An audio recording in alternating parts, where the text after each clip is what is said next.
If you don't know the answer to 3 questions, or you can't answer them with confidence, that's stopping your firm from growing past a certain size. My name is Mike Hiley. I'm a chartered accountant with 30 years of experience of working in professional services organizations. I've worked in finance, I've worked in ops, and other ERP roles. My team and I have decades of experience of working with businesses just like yours. We have CPAs, other senior executives, and project managers, and we all have Fortune 500 experience. In the next 10 minutes or so, I'm going to show you exactly what the 3 questions I referred to before are, why many firms can't answer them, and what exactly it takes to get there. Because the firms that break through their revenue ceilings are the ones that answer them without any hesitation.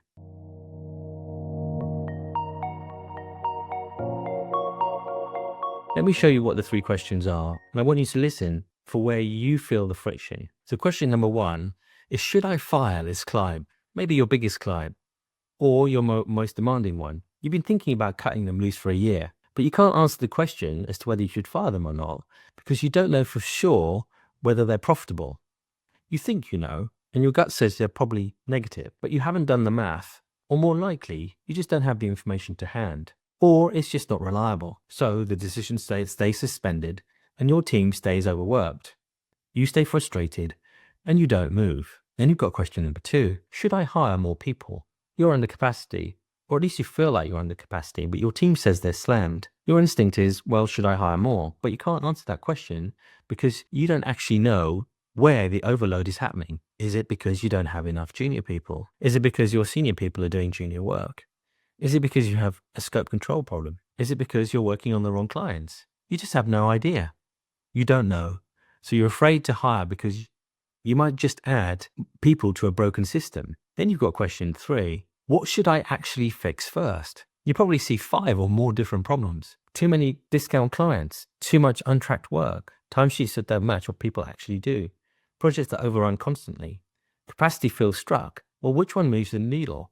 Which one creates dominoes that fix 3 other things? Thing is, you just don't know. So you're either trying to fix everything at once, which gets you nowhere, or you're guessing.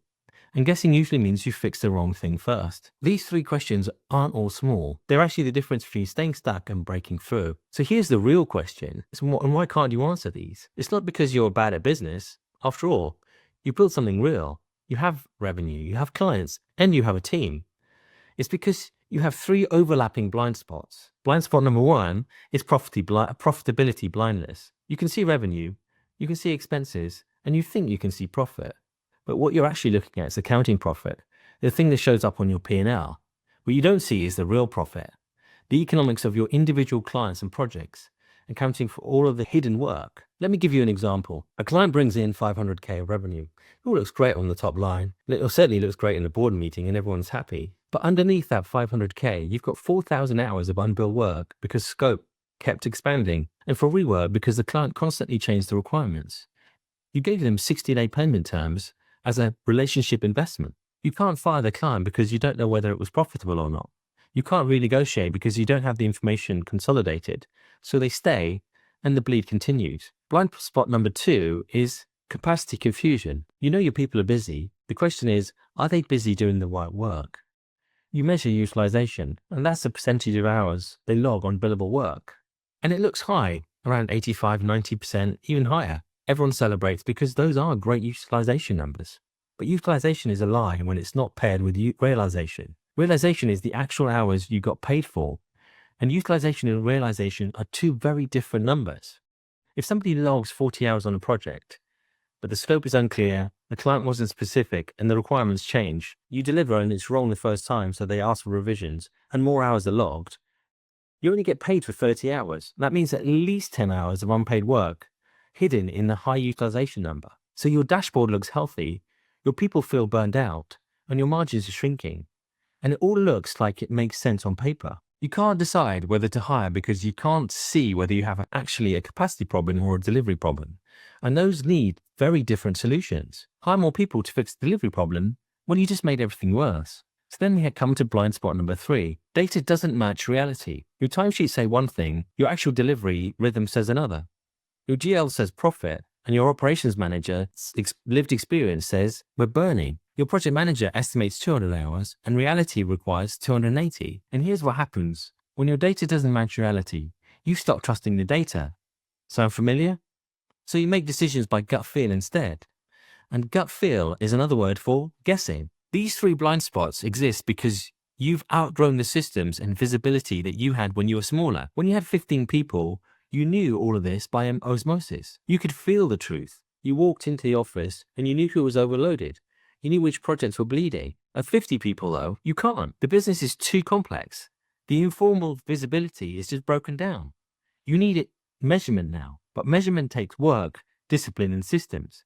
But you're stuck between two worlds, too big to run on feel and too disorganized to run on data. And that's your ceiling. Here's what I've learned in the over 25 years of working with professional services firms. The ones that break through the revenue ceilings, the ones that go from 10 million to 25 million, they're the ones that do one thing first. They create a moment where leadership sits down with actual data and says, now we can finally see. That moment changes everything, because once you see clearly, once you can answer those three questions with confidence, the decisions become obvious. Should we fire that client? When the data will tell you. Should we hire somebody else? The data will tell you. What should we fix first? Again, the data tells you. The hard part isn't in the decisions. The hard part is getting to the truth. And that's what we do. We spend 4 weeks going deep. We look at your profitability in detail. We map how your capacity is actually consumed. We understand the gap between what your data says and what's really happening.